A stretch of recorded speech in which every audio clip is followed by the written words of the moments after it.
মুসা আলাইহিস সালামের পায়ের মধ্যে একবার একটা লাল পিঁপড়া কামড় দিছে। এই সাইজের যে লাল পিঁপড়াগুলো কামড় দিলে খুব আরাম লাগে না? কেমন লাগে? হ্যাঁ, খুব ব্যথা করে, প্রচন্ড ব্যথা করে। তো মুসা আলাইহিস সালামের মেজাজ কি নরম না গরম?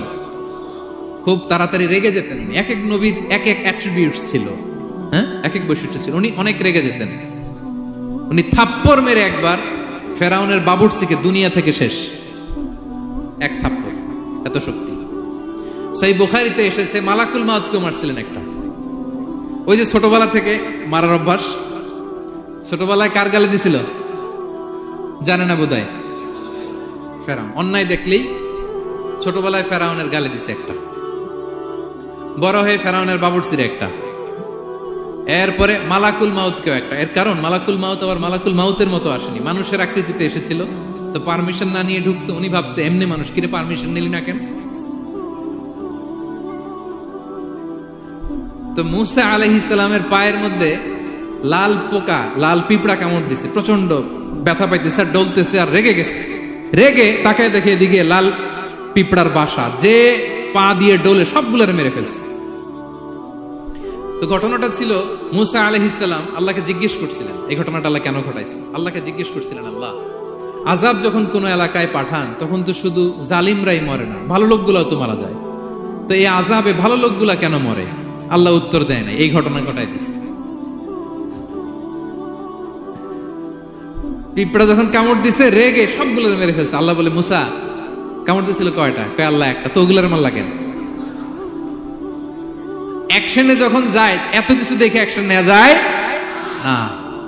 এজন্য আল্লাহ বলেন, ওয়াত্তাকু ফিতনাতাল লা তুসিবান্নাল্লাযীনা যালামু মিনকুম খাসসা। ওই ফিতনাকে মানে ওই আযাবকে ভয় করো, যে আযাব যখন আসবে শুধু খারাপ লোকগুলার উপরে আসবে না, ভালো লোকগুলাও বাঁচতে পারবে। কিন্তু সত্য তো এটা, হিসাব কিতাব তো হবে, ঠিক না? কি হবে না? হ্যাঁ, আমাদের নবীজি জিজ্ঞাসা করবে, আল্লাহ হিসাব কিতাব কিভাবে নিবেন? আল্লাহ বলে, সবাইটা যেরকম নিব এরকমই নিব। আমাদের নবীজি বলবে, যদি সবার সামনে আমার উম্মতের হিসাব কিতাব নেন তাহলে তো আমি তো লজ্জিত হয়ে যাব, কেন আমার উম্মত তো দুনিয়াতে গুনাহ করছে, আমি তো লজ্জায় পড়ে যাব। আল্লাহ জিজ্ঞাসা করবে, তাইলে কিভাবে নিব? তো নবীজি বলবেন যে আমাকে নিতে দেন, আমি আলাদা ভাবে নেই। আল্লাহ প্রশ্ন করবে, আপনাকে যদি নিতে দেই তো আপনিও তো আপনার উম্মতের গুনাহগুলা দেখবেন, তখনও তো আপনার চেহারাটা লজ্জায় ছোট হয়ে যাবে যে তোমরা আমার উম্মত হয়ে এই গুনাহ করলা, তো করলা কি করে, ঠিক না? সত্য তো?